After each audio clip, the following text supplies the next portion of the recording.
On what day is it today? Tuesday? And then in 2 days is Thursday? That's how it goes? Wednesday, Thursday? Most weeks. Okay. So on Thursday, I'm going to give you a problem set. Okay, something that's due.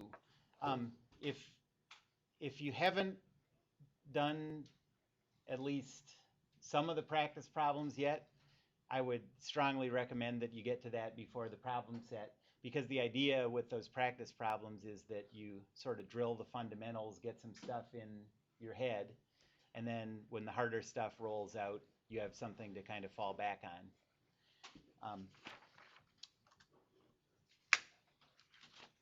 Post the solutions to the practice problems. Yeah, I'll do that as soon as I can, yeah.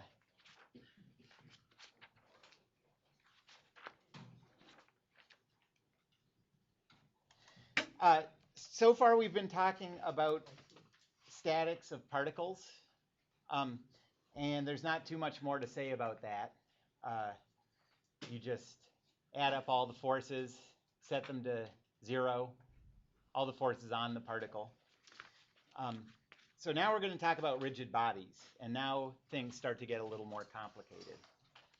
Not too much, though.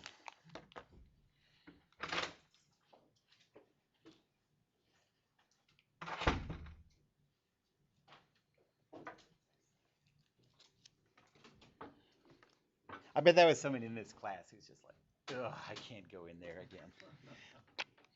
Maybe Thursday. Just doesn't feel right today.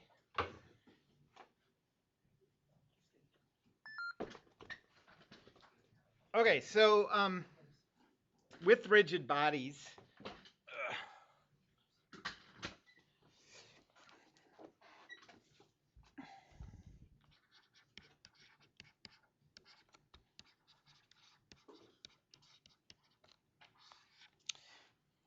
you have um, you have objects that you're treating as having some measurable size, some non-zero size.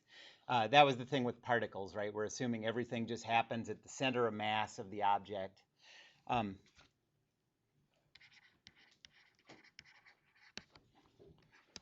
Now we're assuming that you have some length.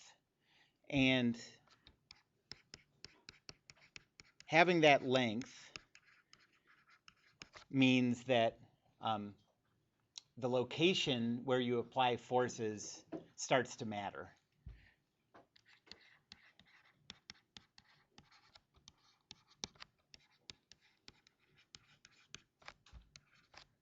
Locations of forces matter.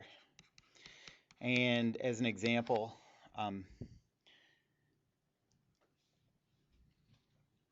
so say you have this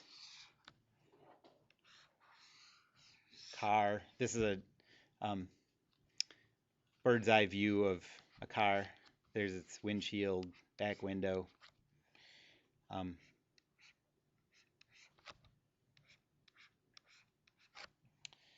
If you apply a 50,000 Newton force here, you can imagine what happens. That car just goes accelerating off straight up the page. If you apply that 50,000 Newton force here, something different happens. You still get that same acceleration of the center of this car. But in addition to that, you make this car spin around, right? And so that's what we're going to talk about. That spinning comes from moments of forces about a point. And that's the first thing we're going to talk about.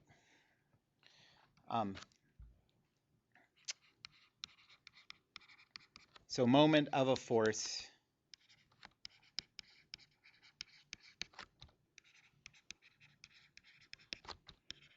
about a point. And you guys have talked about this before in 1121, but you probably did it more in terms of thinking of like perpendicular distances, right, and then vector components. So we're going to do it all in terms of vector components now. And in a way, it makes everything simpler because once you once you sort of get the technique down, you get into a rhythm of doing it. There's not really any thinking involved, you know. When you're trying to figure out perpendicular distances and everything, you have to think like, okay, is that a cosine or a sine? And you know, what do I? You kind of are not going to have to do this anymore. But the math is a little bit more involved. It's not too bad. And normally when you talk about this topic, you think of, and people say, just sort of engineer slang for this is moment, right? You talk about a moment or a torque. But I want you to really beat into your head, not literally, but figuratively beat into your head that whenever you hear the word moment or torque, you're talking about the moment of a force about a point, okay? Those two things are just as important as the fact that it's a moment, okay?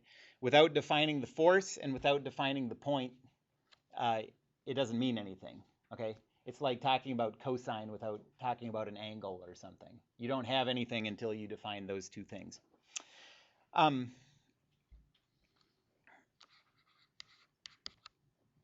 And what do these moments of a force about a point do?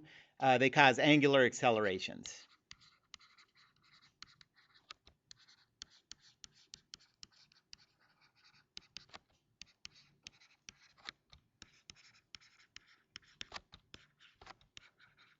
I don't know how long I'm going to use this acronym. It seems a little ridiculous, but just to emphasize, at least for today, the importance of the force and the point, instead of talking about moments, I'm going to talk about moments of forces about points, and I'm going to write it like this: moment of force about point. Okay. So the definition of the moment of a force about a point, a MOFAP, is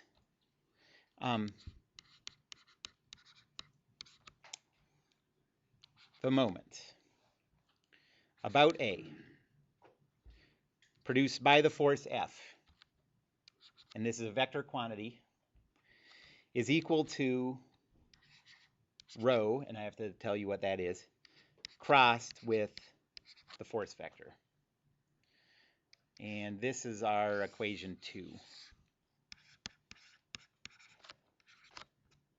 This class is great because you only have we're only going to have 5 equations in the whole class. And it's just going to be using them over and over and over again. So this is equation 2. So with that few equations, you know that the ones I put numbers on are going to come up a lot. It's important. Where this vector rho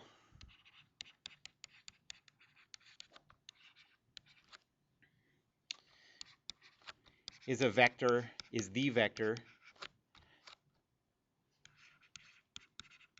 going to the location of force application, where that force is applied,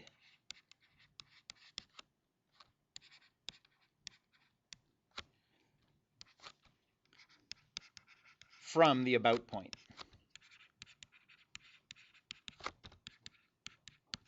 Okay, so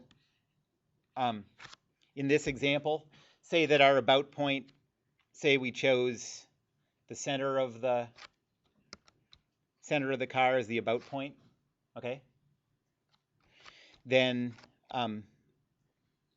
this point right here is the location where the force is applied, right? That we don't get to choose. That's chosen by the problem itself. And so we're going to take a vector that goes from the about point to the point where the force is applied. If I call this A and this P, someone tell me how you calculate that vector rho. It's P minus A. Oh, P minus. Right idea, but P minus A gives you that vector rho. And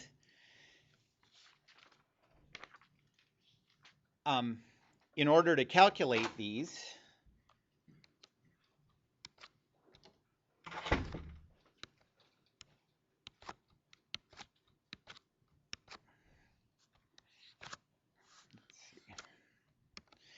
I'm going to always write this in terms of a table that just makes it really easy, the bookkeeping.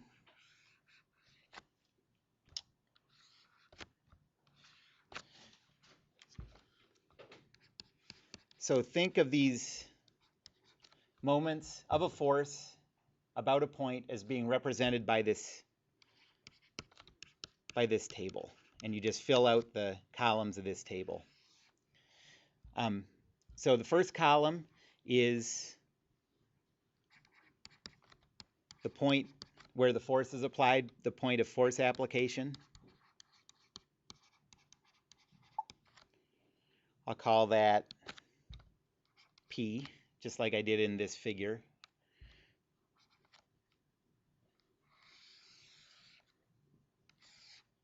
The second column is the about point.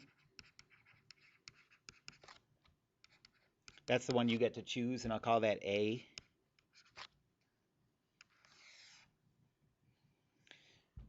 The third one is rho, and rho is then just equal to P minus A.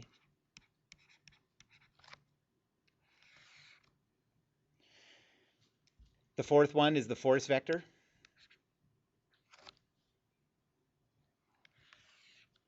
And then the fifth one is the moment of the force F about A, and it's just equal to the cross product of rho and F. Okay. So if you get in the habit of just filling out this table, doing this calculation is sort of trivial. And we're going to see that when we go to the rotational version of Newton's second law, right, when we use Newton's second law, we add up all the forces on the body. When we use the rotational version of Newton's second law, we're going to add up all the moments on the body about A. So we can just fill out this table, fill out the first row, that's the moment produced by the first force. Second row is the moment produced by the second force. And in the end, you have this column of moments that you're going to just add up and put on the left side of the rotational version of Newton's second law. So yep. P and A are points, so they're zero vectors is what you're saying? No, they are locations. So wherever you put your you're right, they're points. So wherever you put, say you put your coordinate system here. Okay. Like that, okay? Yeah. Then P is going to be, say, 3, 3. Yeah, okay. A is going to be 5, 0. Okay. Okay?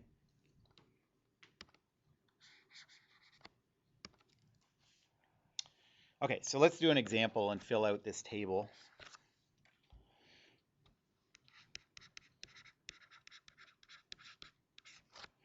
And I guess this example sort of mirrors this car that I drew on the right.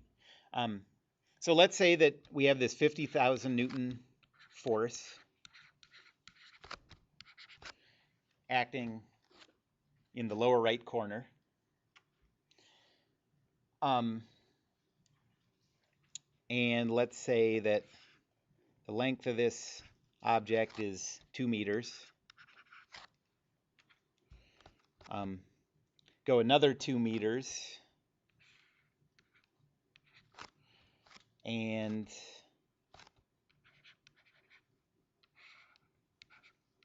one meter up, and you get what we'll call the about point. Okay, and we're going to calculate the moment of this force about this point A. Our P, we don't get to choose. That's just where that force is applied. Starting to get a little cluttered. All right, so let's write the table and start to fill it out. So we have where the force is applied, the about point, rho, which is just P minus A. Then we have the force vector, and then we have the moment about A produced by F, and that's rho cross F.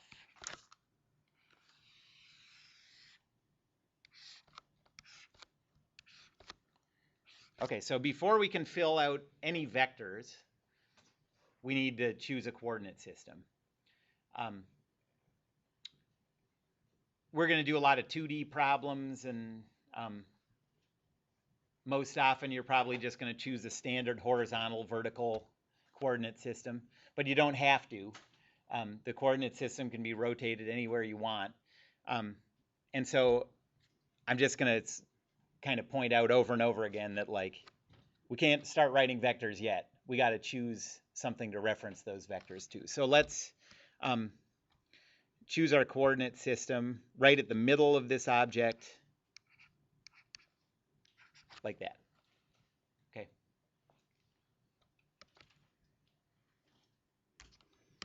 And this point A is supposed to represent the height of this. You know, that's 1 meter to the, like, that point A is right at the horizontal with the top edge of that object. So this object is 1 meter high, 2 meters wide. Okay, so what are the coordinates of that point A? That point P? 1, -half. Right. So 1, -0.5. And then to do the cross product, I'm going to write all these as 3-dimensional vectors. Okay? So doing this for a 3D problem isn't any different. You just have to figure out all the components instead of just figuring out 2 components. And what are the coordinates of the point A? 3, +half. So 3, and then a full 1, because it's all the way up at the top of that. Or you start in the middle. Oh, starting in the middle, thank you.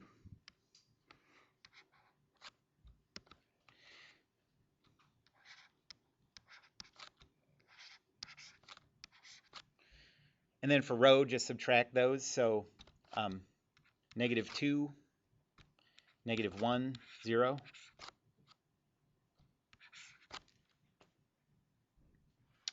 And what's that force vector?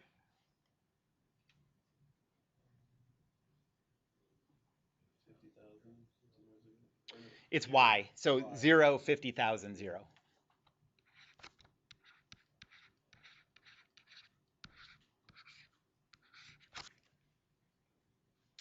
And now to compute that cross product, if you have 2-dimensional, if you're doing a cross product of 2-dimensional vectors, the cross product is just this x times this y minus this y times this x. So you got, and that's in the z direction. So you got 0, 0. It's always, when you take the cross product of two-dimensional vectors, you always end up with a value that's only has a z component. So 0, 0, and then -100,000.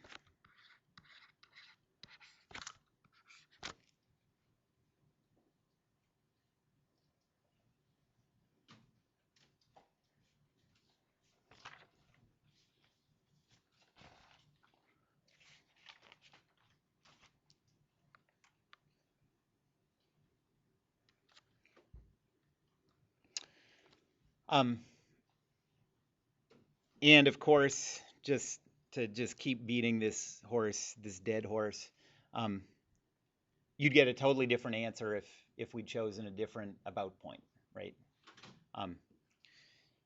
If we'd chosen our about point at P, go ahead and calculate that in your heads. What would the moment be if our about point was P? 0, right?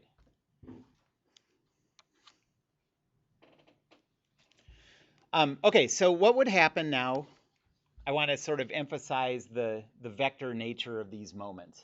Like, these moments are a little like a force vector, maybe just because you're so used to dealing with force vectors, it's kind of easy to imagine a force vector as being an arrow in space, right? And if you change the coordinate system, rotate the coordinate system, it changes the components of a force vector so that it still represents that same arrow in space, right? Like if this is your force vector, right? Let's do this. So it, and your coordinate system is horizontal and vertical, then you have a 0x component, positive y component, 0z component, right? Now take these coordinates and rotate them like this. It's still going to represent this same arrow, but now it's going to do it by saying 0x component, negative y component, 0, right? And so let's do the same calculation with the moment and just see that it's the same thing. It's a vector quantity just the same way as a force is. It's an arrow that just lives in space. To get numbers out of it, you define a coordinate system, but it lives in the same spot in space no matter what your coordinate system is, okay? So now, question,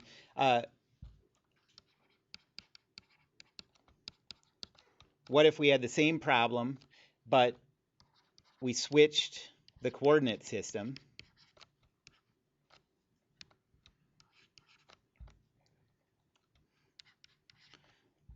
to be at the top left corner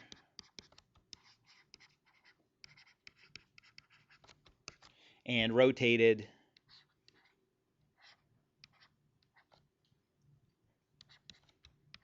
this way, okay? So now our problem looks like this. We have our coordinate system here. We still have our force here of 50,000, and we're still calculating this moment about the same point A, okay? Well, what do you expect? What do you expect to see? Can anyone do this in their head?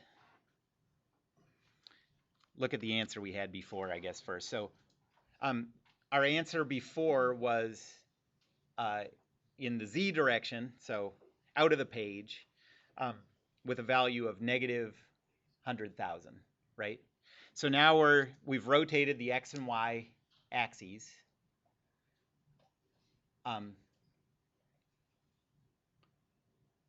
The z-axis, where's the z-axis pointing? It's still pointing out. It was before, right? And since that z-axis is still pointing out, we should get the exact same vector, right? It would change the x and y components, but since all we had was a z component for that moment vector, we should get the same vector with this calculation, okay? So let's just do it again. Fill out the table. So we have the point where it's applied, the about point, the row vector,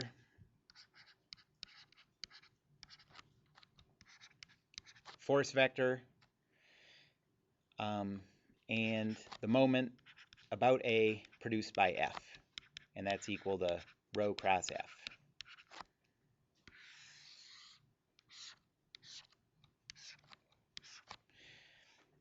Okay, so what's the point P in this new coordinate system? -2, 1. Yeah. And what's A? -3. 4, yeah. And 0, right?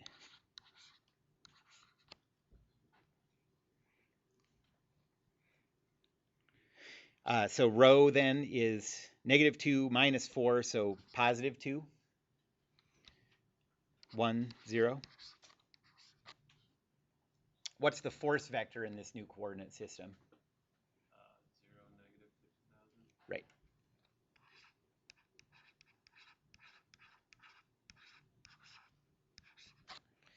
And so the moment is 2 times negative 50,000 minus 0. That's in the z component. So same vector again. Okay.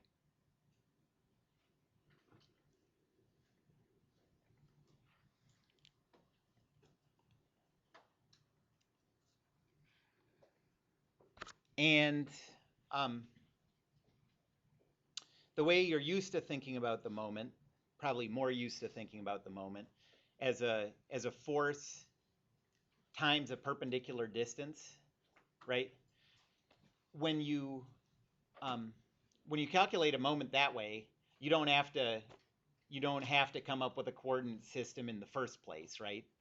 So something would be really screwy if changing a coordinate system gave you a different vector for the moment, right?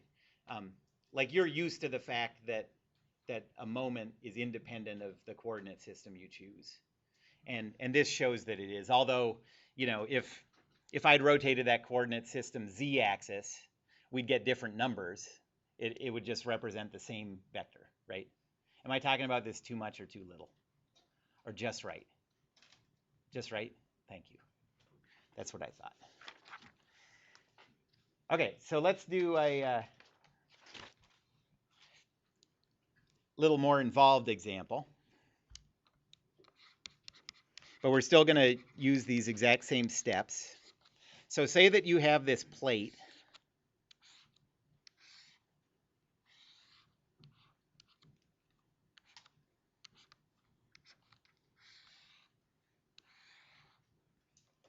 That's hinged to the wall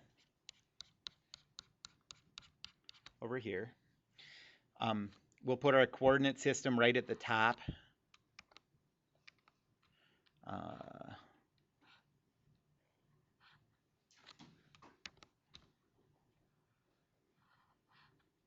Okay. You see what I'm getting at with this? These are in line with these are supposed to be in line with all the sides and edges. And this plate is 2 meters long. Oh, and let's go x, y, z. So that's just the coordinate system. 2 meters long and 2 meters long this way.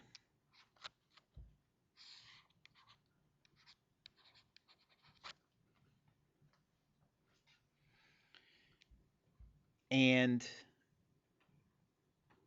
1 meter above the top face of this plate, a cable is connected from the center of the plate. Okay, so that's supporting this thing. And if you think about this, just think physically about this. Would this stay up? Yeah, as long as that cable holds and stuff. The hinge and the cable together will hold this in place, right?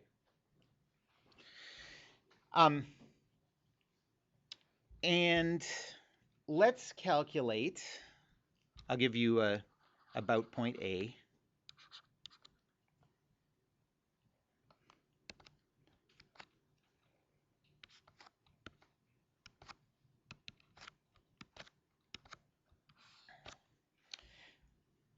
Let's calculate the moment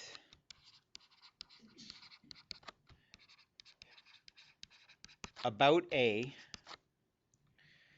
produced by that cable, okay, by that cable tension.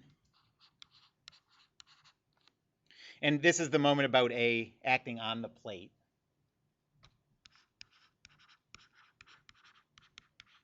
So I'm not talking about like the moment on the wall or something. So what's the moment about A produced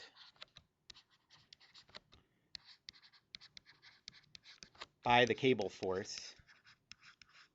And we don't know what the tension in that cable is, but for now we're going to assume that that cable tension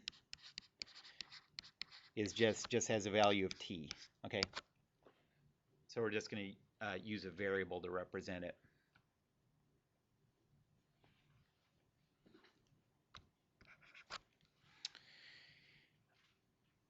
I'm I'm going to do this the same way. The one thing that's different about this is that we don't have numbers for the force vector, right? All we have is, I mean, we're going to come up with a force vector, but it's going to depend on this variable t. So as a first step, we know we're going to have to represent that force vector. So let's figure out what that force vector is in terms of the single variable t, okay? We can figure out the direction, come up with the unit vector, multiply it by t, and that'll be our force vector, okay?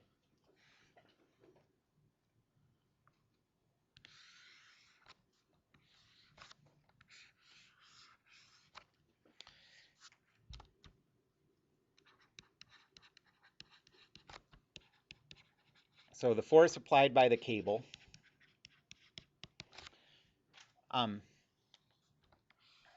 So first, how do I get that unit vector? What are the steps for getting the unit vector in the direction of that cable force? We know it's going to be, we're talking about the force on the plate, so it's going to be pulling this way. You can't see that. It's going to be pulling this way, right, towards the wall.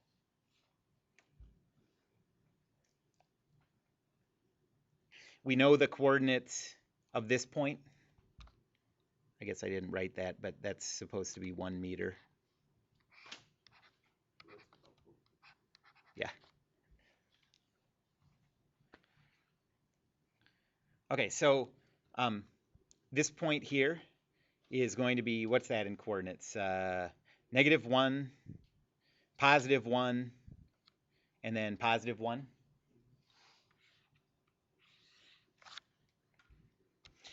So -1, 1, 1.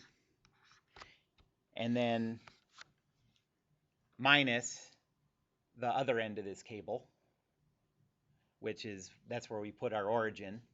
So that's just zeros.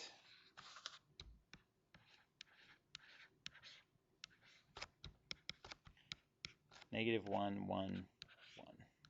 Okay, so that's a vector in the right direction, okay?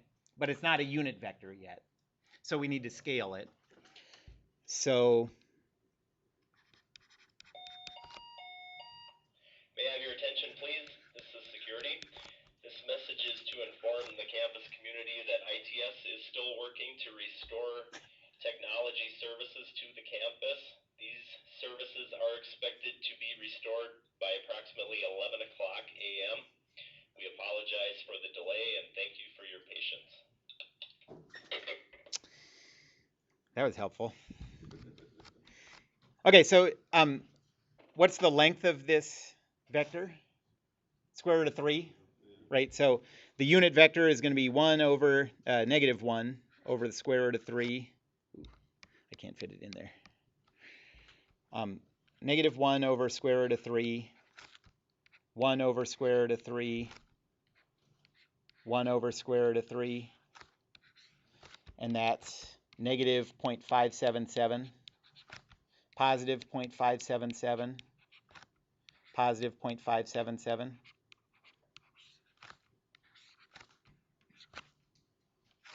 Okay?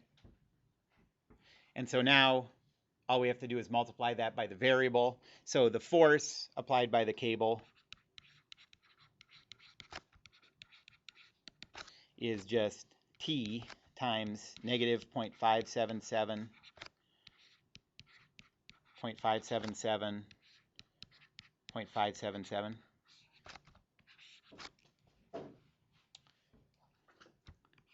And now we can set up that table.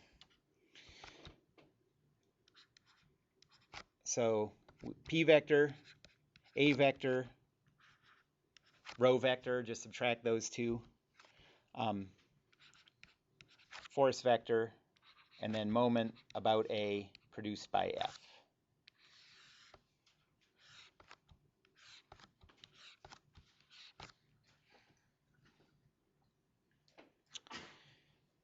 All right, so where is the force applied to the plate?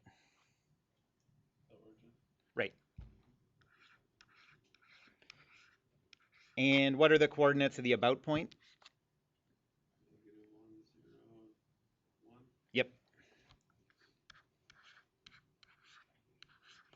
And so rho is just 0 minus negative 1, 0, 0 minus positive 1.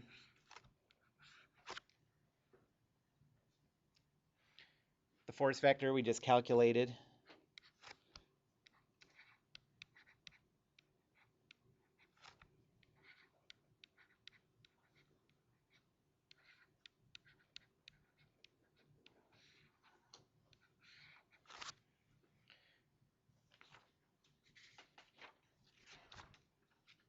And so now we just need to cross rho and F to get the moment.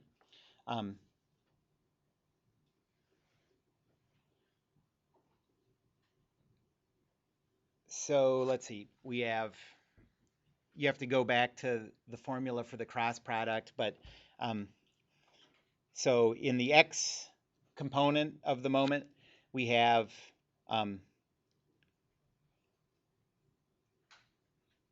rho Y times Fz, so that's 0, minus rho Z times Fy, so 0.577 T. The Y component, we have 1 times 0.577 T minus 1 times 0.577 T, and then the negative of all that, but that just comes out to 0. And then finally in the Z component, we have 1 times 0.577 T minus 0, so 0.577 T.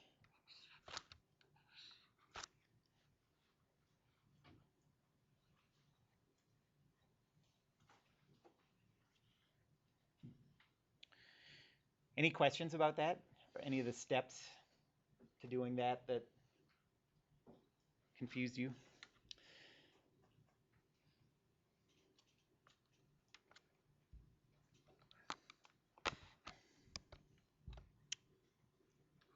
Okay, so up until now, talking about moments,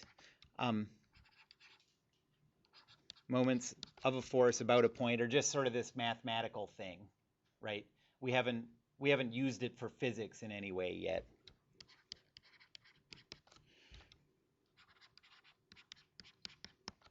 So in order to use this for physics, we need some kind of law of physics, and we're going to use the rotational version of Newton's second law.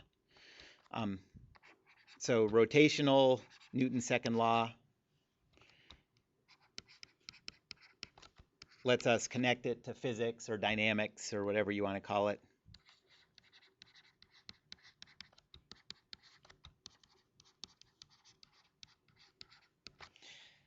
And the rotational version of Newton's second law says this.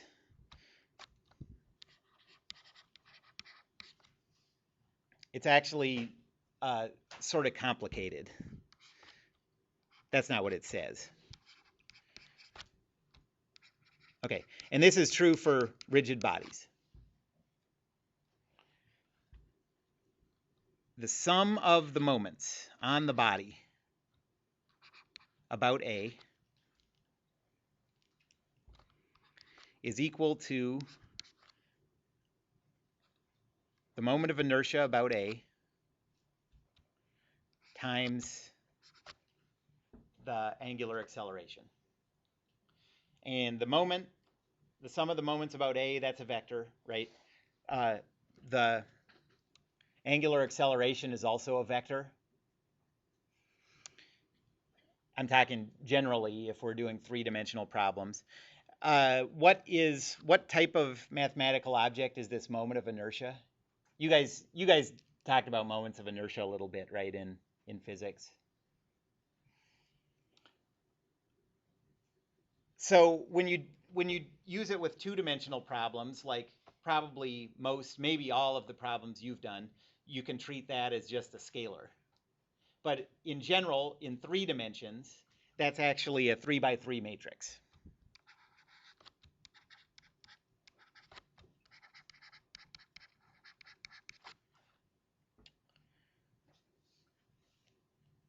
And we're not done yet. If you think of the analog, Newton's second law, you just write this stuff down. It's simple and compact, and that's all there is to it. But now this is a little more complicated because this is only true if we have the same about point for the moment as we have for our moment of inertia. That's an extra level of complexity. And then even more complexity comes from these conditions that we have to put on this for the rotational version. This equation only holds when A is a point on the body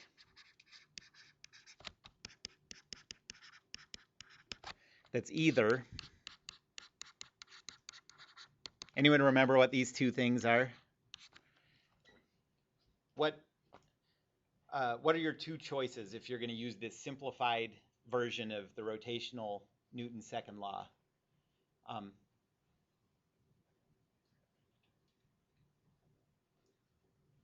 That's going back into the vault. If either that point on the body is fixed in your coordinate system, so you're at like a hinge of some kind, okay?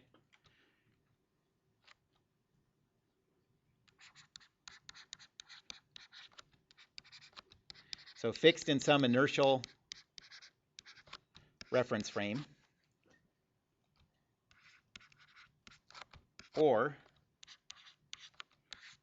it's the center of mass of the body, okay? And if you want to deal with doing this calculation for any other points, things get really complicated. You can't use this idea of moment of inertia. You have to write out this multi-term thing. I guess maybe the reason that I am giving you all this information is because a lot of you are probably going to take dynamics with me, so that's a head start on dynamics. But also, it's like to get you to be thankful for what we have in statics, because things are way simpler in statics. Okay, this is dynamics, right? Just like when I talked about Newton's second law for particles, I gave you F equals ma, and then for our case we reduce it to F equals 0. Okay.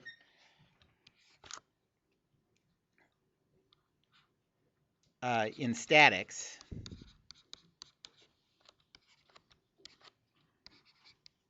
the rotational version of Newton's second law is just the sum of the moments about A is equal to 0. And I'm calling that equation 3. And that's all there is. So look how much simpler that is to use. This about point can be anything, okay? It doesn't even have to be on the body, actually. We can just pretend like it's attached to the body. We can pretend like there's a wire connecting the body to this point out in space, okay? So choose any about point you want, calculate all the moments about Paul. Hey. You're missing the good stuff.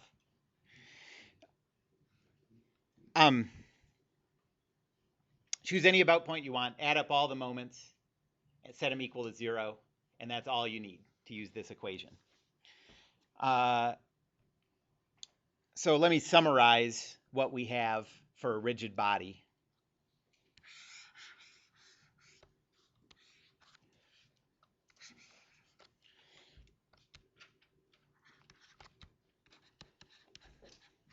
For a rigid body,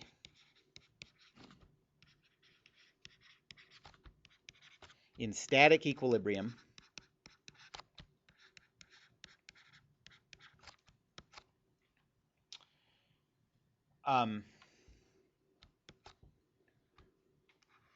we have two equations. The sum of the forces acting on that rigid body are equal to 0, and the sum of the moments about any point you want are equal to 0. And those are true in 2 dimensions or 3 dimensions. if we have a two-dimensional problem, how many useful equations do we get out of this set of equations? Two-dimensional problem, like what you're used to, you know.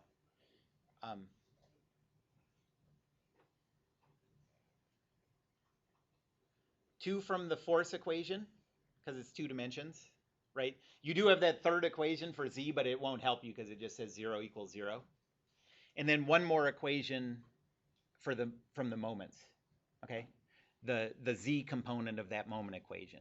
And then 2, 0 equals 0 that don't help you. How about in 3D? How many equations do you have, useful equations? 3 for the force equation. How many for the moment equation? 3 more, yep. So in 2D, that gives 3 useful equations.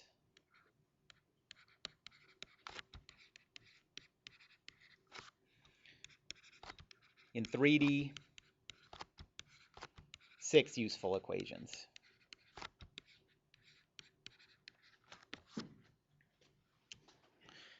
And so that tells you how many variables you can solve for using these, right? If you're doing a 2D problem, you can deal with 3 variables. If you're doing a 3D problem, you can deal with 6 variables. The bad news is you usually, the type of reactions that you're looking for just increase in dimension when you go from 2D to 3D. So you think you have all this extra computing power, but really you're sort of just treading water. You know, like for example, if you have a, let's say you have well, the easiest one is a fixed joint. So say you have like a cantilevered plate coming out of a wall, okay? And you apply some force to it and you want to figure out the reactions between this cantilevered plate and the wall, okay? If you're doing it as a 2D problem where you're just looking at it from the side, then that wall produces 3 unknown reaction loads, a 2-dimensional force vector, and a single component of a moment due to a couple. We'll talk about couples. So 3 unknowns. So now how about if you do it as a 3-dimensional problem? Then you get all these extra equations. But the bad news is, looking at it in 3D, that wall provides a 3-dimensional unknown force vector. So that's already 3 unknowns. And it also provides a 3-dimensional unknown moment. So there's your 6 unknowns, and you have 6 equations, but you're no better off, you know. Who knows what I'm talking about? Good. Everyone else talk to them. And we'll use these to calculate, like in this class, pretty much always. We'll just use to calculate reaction loads.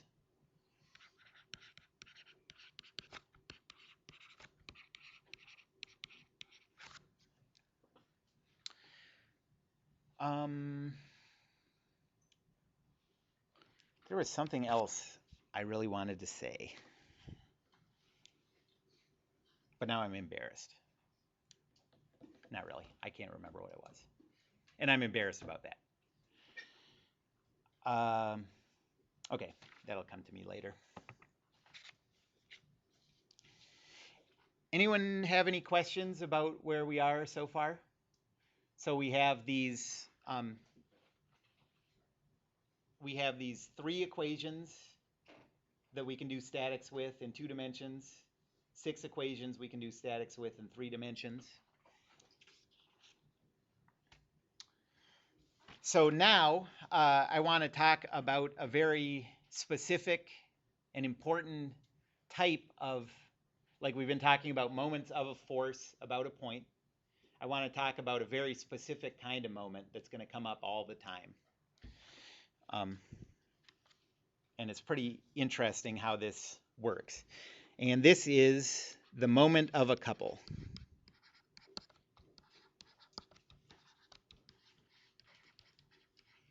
Do you remember talking about couples at all in 1121, 1128? Yeah, 1121, I guess it would be. That word didn't come up as you remember. In D form, we talked about couples, right?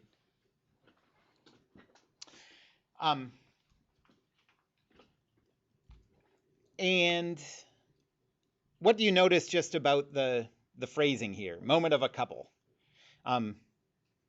We've been talking about moment of a force about a point. So when I say this, there's no about point in the name, right?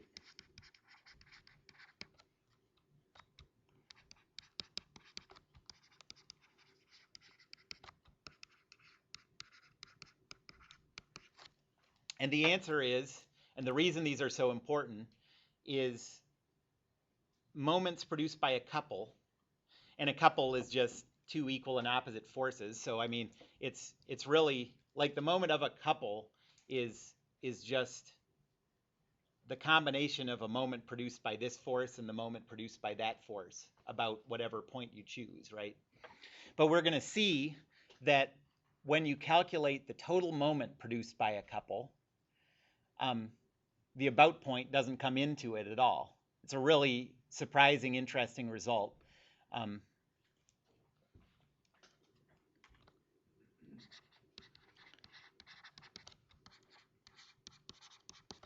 The about point isn't going to matter.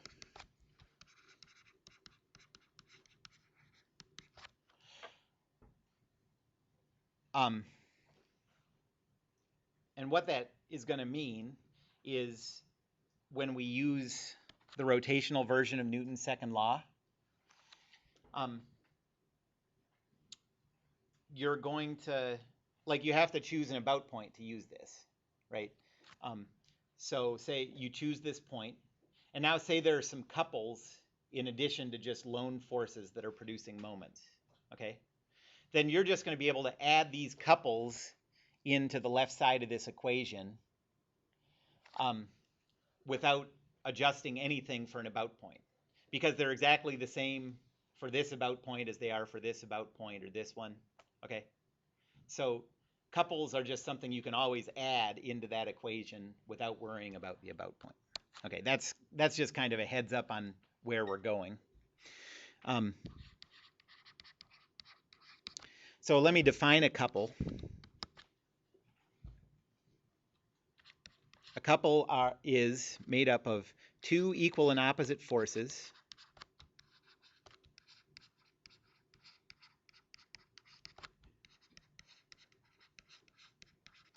acting at some distance apart. I don't know. We could debate that all day. Yeah, right. Acting at some distance from each other.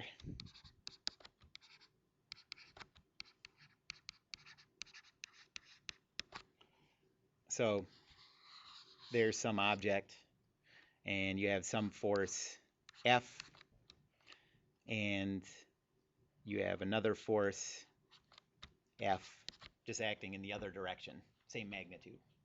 Okay. So they have to be parallel like that. They have to be the same magnitude, and that defines a couple.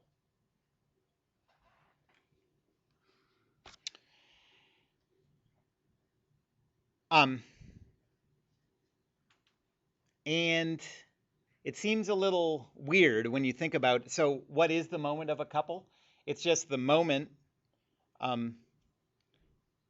produced by this force about some about point A, plus the moment produced by this force about some point A. There's really nothing, to me at least, that immediately tells you that that about point isn't going to matter. But I'm going to show you in sort of an abbreviated notation. I think it'll at least make sense to you how this works. And if you wanted to prove this in using the notation that we've been using up to now, you could. It would just take a while, because you just have to write a lot of stuff out. So I'm going to show that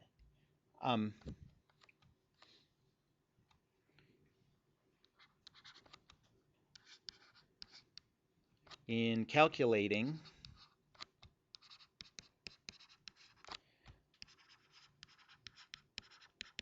the moment produced by a couple,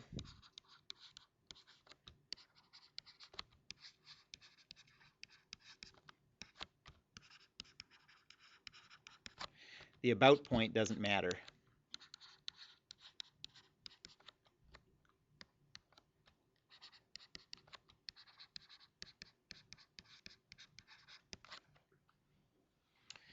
Okay, so let's, I'm just going to draw out what our example, like what our test case is.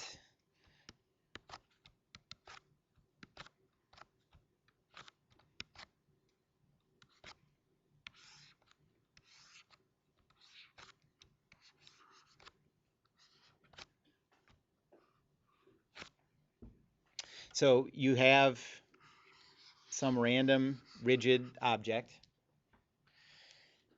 and you have some force vector acting here. I'll call it F. And you also have some force vector acting here. It has to be equal and opposite, so that's just going to be negative F, right? Each component is going to be negative. And let's take some about point. The about point has to be fixed in this body, but that doesn't mean it physically has to be on the body, right?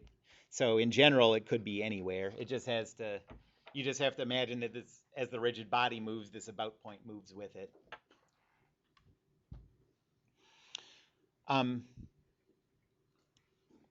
So if this is our point A,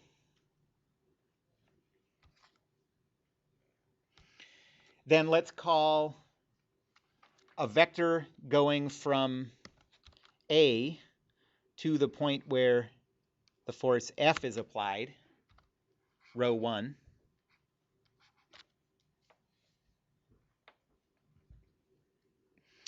And from our about point to where this force of negative F is applied, we'll call that rho 2.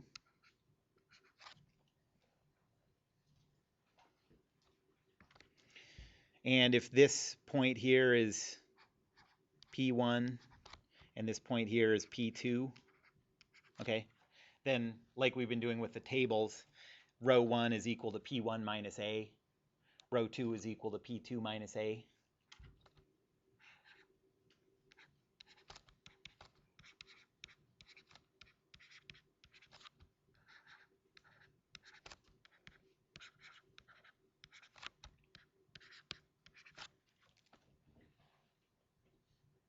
Okay, this is just like a pop quiz. So what am I trying to show here? What am I trying to prove? Because I know, like with proofs, I remember like I'd sort of get bogged down in the details. Really, the big picture is the key here. What am I aiming towards? A is gonna fall away. That's right. That the A is going to fall away when I calculate this total moment about A. And now, so I'm going to just calculate the sum of the moments about A.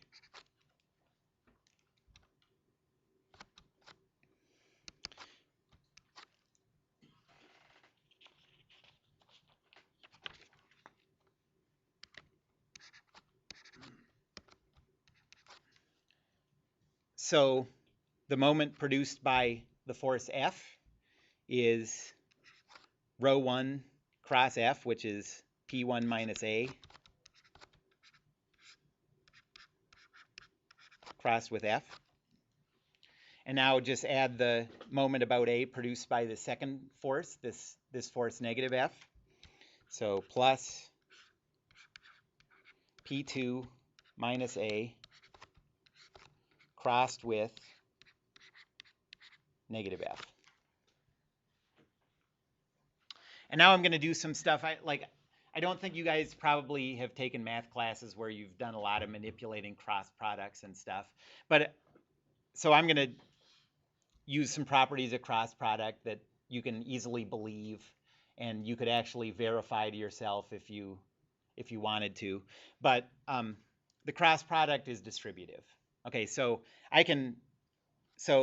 this is equal to P1 cross F minus A cross F plus P2 cross negative F minus A cross negative F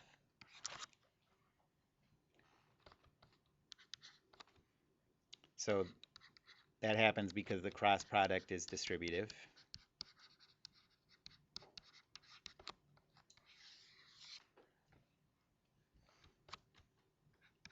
And now you can pull these negative signs through. Those are just negative constants multiplied by these cross products. So you get P1 cross F minus A cross F minus P2 cross F, okay? And you can see that's sort of the step where you see how things are going to happen. Plus A cross F. And negative A cross F and positive A cross F go away. And now we don't have any A's left. And we're left with P1. I'm using the distributive property again to recombine these. P1 minus P2 crossed with F is the total moment about that point A produced by that couple. And since there's no A in there, that's the value you'd get no matter what about point you chose. Okay.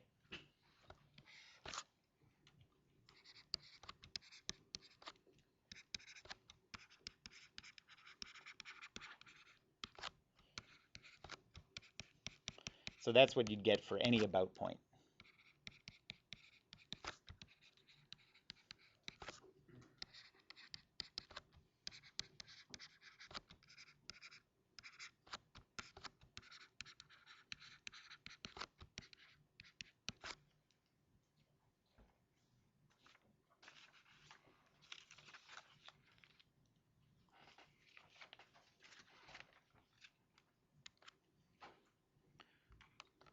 So that gives equation 4.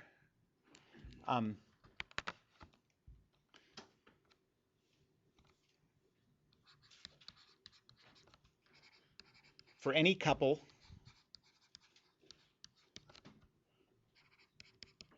where the force vector F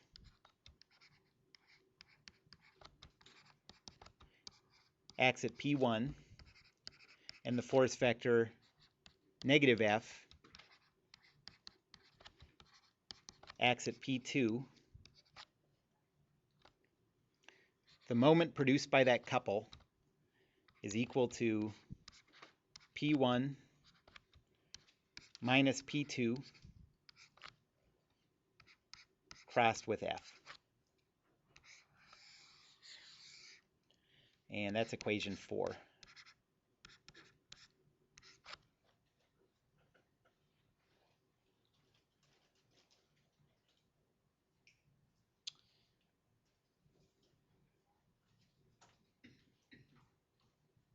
And just like, by the way, as a heads up, what we're going to see is that any rotational restrictions provided by a reaction, like that cantilever plate that I was talking about before, its rotation is restricted, right? The wall doesn't let it rotate, okay?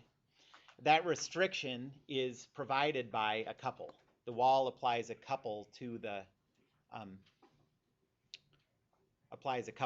plate, and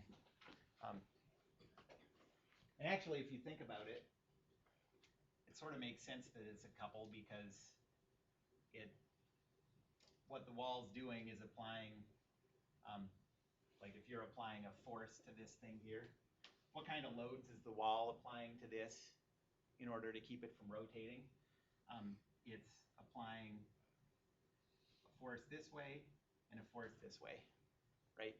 I mean, say that's glue. Like, it's not really applying a pure moment in a way, even though that's what we're going to treat it as. All glue can do is apply forces, but it applies these forces in pairs that look like this.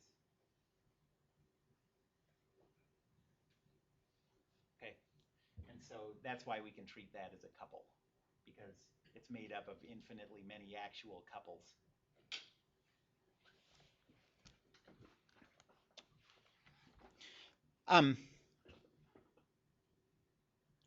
So now I'm going to do an example with real numbers. I mean, not as opposed to complex numbers, actual numbers. So say that you have this object, and here you have a force of 50, negative 10. And here you have a force of negative 50, 10.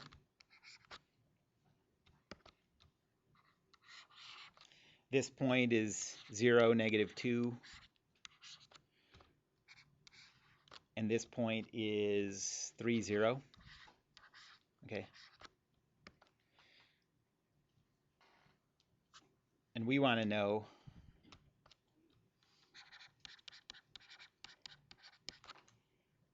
what's the moment produced by this couple.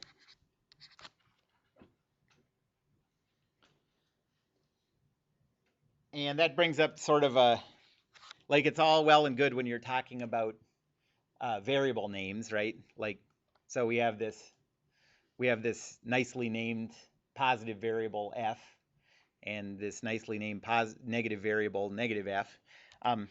But what happens in a case like this? Like, this is a couple. They're equal and opposite forces. But which one do we call negative f and which one do we call positive f? Doesn't matter. That's exactly the thing. What matters is that whichever one you call positive f in using that formula, you associate that point is what you call P1 in the formula. Okay?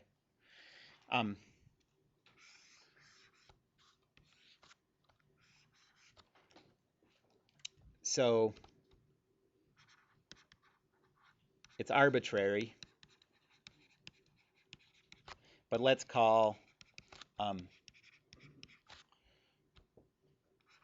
our positive force 50, negative 10. Okay?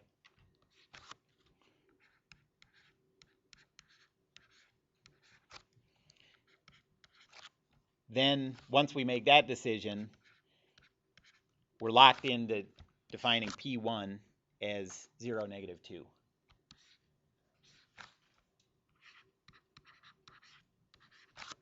And that means, you know, our negative f is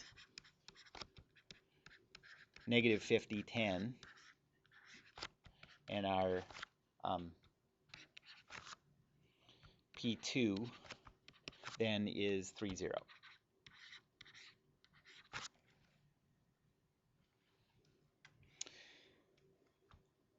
So the moment produced by this couple is P1 minus P2, 0, negative 2, minus 3, 0,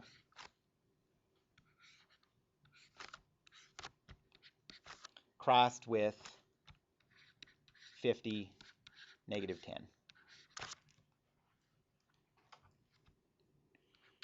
So that's negative 3, negative 2,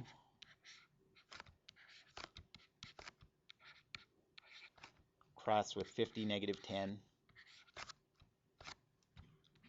And that is 0, 0, and then 30 plus 100.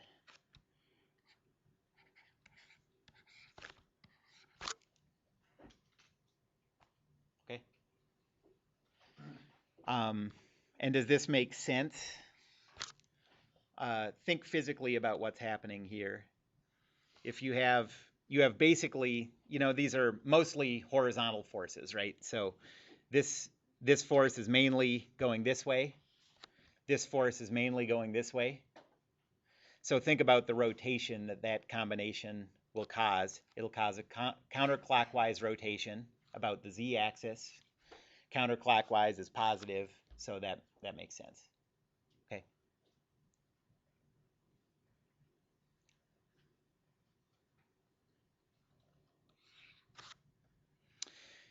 Any questions about that? Okay, well, I think that's good for today. But please get to those practice problems as soon as you can. And Thursday, I'll get a problem set to you and some more practice problems. So I would strongly recommend just don't let stuff start to pile up. If you just keep doing a little each day would be ideal. This stuff will keep making sense, I think. Yep. So is the practice problems due like Tuesday next week? The Or the problem set, Yeah. I think I'll give you a week usually, always probably. Okay. So it'll be A next week, Thursday. okay. And you're gonna post the answers to the practice. Yeah, I'll get those up as soon as I can, yeah. Have you posted anything since the